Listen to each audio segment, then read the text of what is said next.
kita melihat ya dari saham-saham dari Pak Prayogo Pangestu itu DSSA, BRPT, TPIA, sama Brand juga itu kan menjadi pemban IHSG ya di perdagangan hari Kamis kemarin. Koreksi ini sebenarnya menyebabkan market cap grup Prayogo Pangestu itu turun cukup signifikan ya hanya dalam satu hari perdagangan dengan dampak langsung ke ISG mengingat.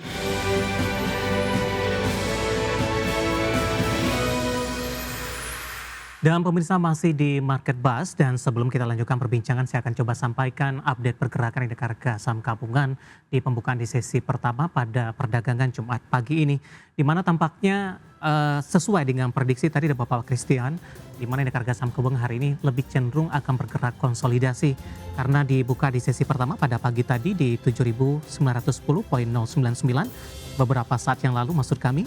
Kemudian juga pasca pembukaan indeks harga saham gabungan langsung menguat cukup signifikan hingga ke 7.912.641 dan posisi ini tidak berlangsung lama. Indeks harga saham gabungan saat ini berbalik ke zona merah dengan mengalami pelemahan di 0,04% tipis di 7.884.306 dan level ini merupakan level intraday rendah beberapa menit pasca pembukaan di sesi pertama untuk hari ini. Ya, saya akan coba sampaikan juga beberapa saham-saham yang hari ini yang menjadi pemberat setelah dari tadi dibuka di sesi pertama di zona hijau. BBCA kembali tertekan di 0,58%, Aman yang kemarin ikut menopang hari ini berbalik melemah di 0,57%, 8675. Kemudian BBRI juga melemah di 0,48% di 4130. Kemudian posisi dari BBNI juga tertekan di 0,22%. Yang cukup menarik adalah untuk DSSA hari ini sempat mengalami penguatan ke 82.250, kemudian berbalik arah ke zona merah melemah di 1,53% di 79.000, sekarang sudah di 78.925. Tampaknya DSSA kembali mengontrol pergerakan indeks harga saham gabungan setelah naik ke 82.250 menopang indeks harga saham gabungan berbalik ke zona merah seiring juga dengan pelemahan dari indeks harga saham gabungan pemirsa.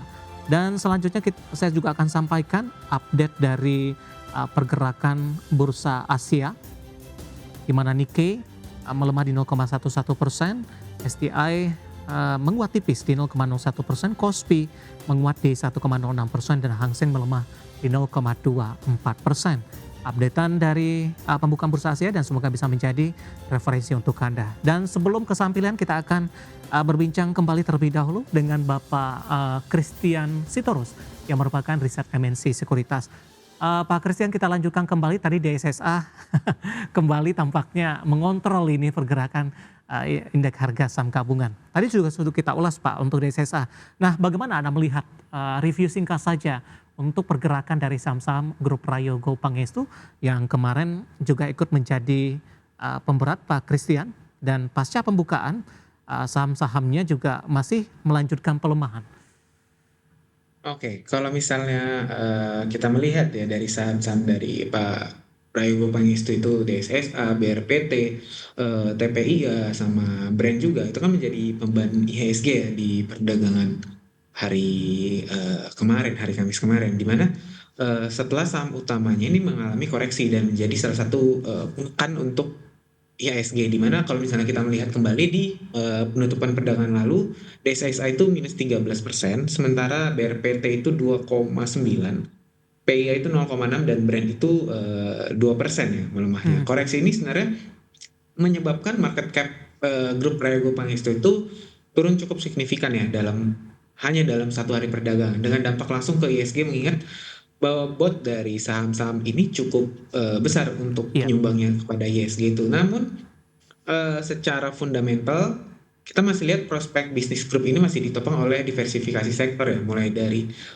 energi konvensional, petrokimia, sampai dengan energi terbarukan dari perusahaan itu sendiri. Serta kita juga masih melihat tingginya foreign investor dan juga exposure ke indeks global ini sebenarnya masih menjadikan saham dari grup Prayogo Pangestu ini masih sangat rentan terhadap sentimen rebalancing maupun fluktuasi terhadap sentimen global. Dengan kata lain, kalau misalnya kita bisa bilang dengan kata lain, koreksi tajam kemarin itu sebenarnya lebih mencerminkan arus keluar teknis ya, bukan Iya, perubahan fundamental bisnis. Meski secara jangka pendek tetap perlu berhati-hati ya, mhm, mengingat volatilitas saham dari konglomerasi, terutama dari grup-grup Prayogo Pangestu, cenderung cukup ekstrim dalam respon pergerakan modal asing itu sendiri. Sehingga jika mau masuk ke dalam saham-saham grup Prayogo Pangestu, itu cukup dilihat juga tunggu dia mengalami koreksinya dulu, baru baik. bisa kembali masuk ke saham grup Prayogo Pangestu gitu.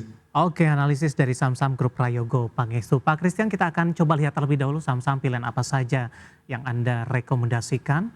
Dapat Anda saksikan grafis di layar Anda, televisi Anda pemirsa. Ada Antam, PGEO, BRIS, kemudian juga ada DSNG. Sementara untuk Antam direkomendasikan buy, supportnya di 2.770, resisten hingga ke 2.940. PGEO juga direkomendasikan buy 1.400 hingga 1.460. BRIS dari perbankan 2.720, supportnya resisten hingga ke 2.820. Dan DSNG juga direkomendasikan buy, supportnya di 15.95, resisten hingga ke 16.85. Pak Christian, langsung saja kita ke Antam Pak, pertimbangan merekomendasikan Antam dan buy di level berapa setelah sebelumnya Antam sempat berkutat di atas level 3 ribuan, namun dalam beberapa waktu terakhir masih belum mampu balik ke level tersebut. Oke, kalau misalnya kita melihat ya untuk Antam sendiri tadi supportnya di 2770 dan resistennya itu 2940 dan menariknya Antam ini saat ini sedang mengalami koreksi ya. Sebelumnya beberapa hari yang lalu meningkat ke level 3 ribuan, meningkat ke level 3 ribuan dan saat ini sedang mengalami penurunan kembali. Apabila ingin membeli itu mungkin supportnya di level 2700-an ya, 2750 bisa, 2770 juga tadi sesuai dengan supportnya boleh. Nah, kenapa kita milih Anthem ini sendiri? Karena kita tahu bahwa story goldnya itu ya paling utama story gold itu Mhm. kan selalu naik ya meskipun makroekonomik cukup rentan dan cukup goyang ya. Tapi gold ini akan tetap naik. Dan kita juga melihat cerminan dari fundamental yang cukup solid ya di Antam ini sendiri ini menjadi salah satu alasan kenapa sih harus melakukan pembelian kepada saham Antam itu sendiri begitu. Begitu Baik, untuk saham Antam. oke, pagi ini sudah menguat di atas 1% di 2860, semakin mendekati dengan target resisten di 2940 tadi. Kita beralih ke saham pilihan kedua Pak Christian, ada PGEO Pak, hari ini juga melesat di atas 1%, 1445, intraday tertinggi sampai sejauh ini khusus untuk hari ini. Buy di level berapa untuk PGEO? Oke, untuk Geo sendiri ya, tadi supportnya itu di 1.400 ya, dan Mhm, apabila mau buy juga tetap tunggu koreksi ya, 1.400 ataupun 1.410 nantinya itu mungkin bisa di level buy-nya itu sendiri. Dan apabila di bawah 1.400 itu lebih baik lagi, dan resistennya itu di 1.460.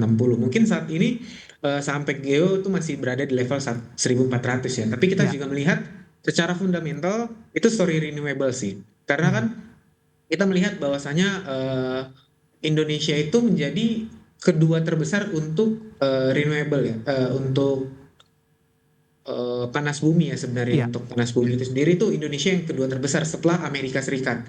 Dan kita juga melihat Geo menjadi salah satu yang terbesar di Indonesia dan target mereka itu 1 gigawatt untuk 2 tahun ke depan, which is 2027 target mereka 1 gigawatt dan target di 2033 itu sekitar 1,8 gigawatt. Ini menjadikan baik, fundamental yang cukup solid untuk Pegeo ke depannya sih. Jadi oke. untuk harga sekarang sih cukup oke untuk dikoleksi dari Pegeo itu sendiri. Baik, sampilan ketiga ada BRIS Pak dari perbankan. Anda juga rekomendasikan buy ini. Dan update terbaru di pasca pembukaan, BRIS tertekan ke 2760 Pak, sempat ke 2740 tadi.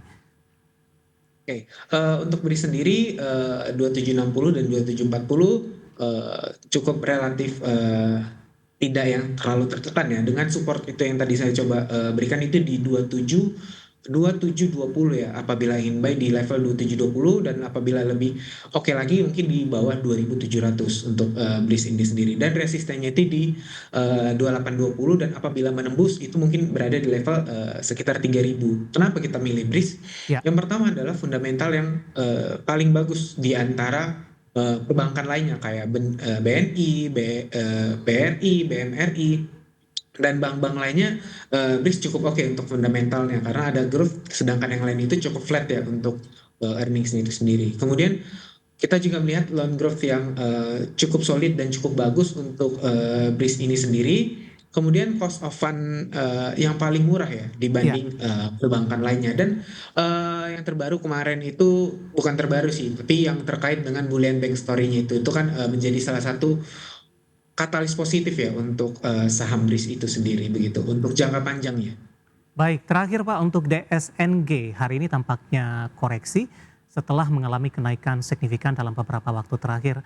Analisis dan rekomendasinya, apakah pelemahan yang terjadi pada pagi ini masih cukup wajar Pak?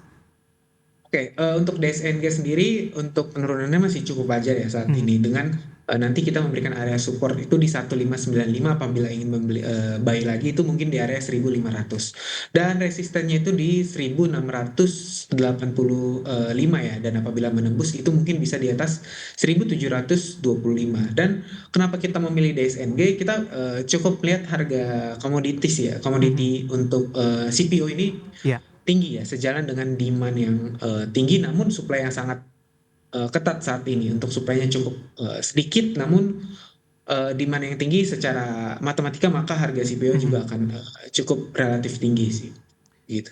Baik, ada 4 saham pilihan yang direkomendasikan pemirsa dan lagi-lagi keputusan investasi tetap ada di tangan pemirsa ADX Channel. Ada Antam tadi, PGEO, BRIS, kemudian juga DSNG. Pak Christian, waktu kita cukup terbatas Pak. Terima kasih sudah berpartisipasi dan bergabung bersama dengan kami. Dan semoga yang kita bahas bisa menjadi referensi. Sehat selalu Pak Christian. Terima kasih.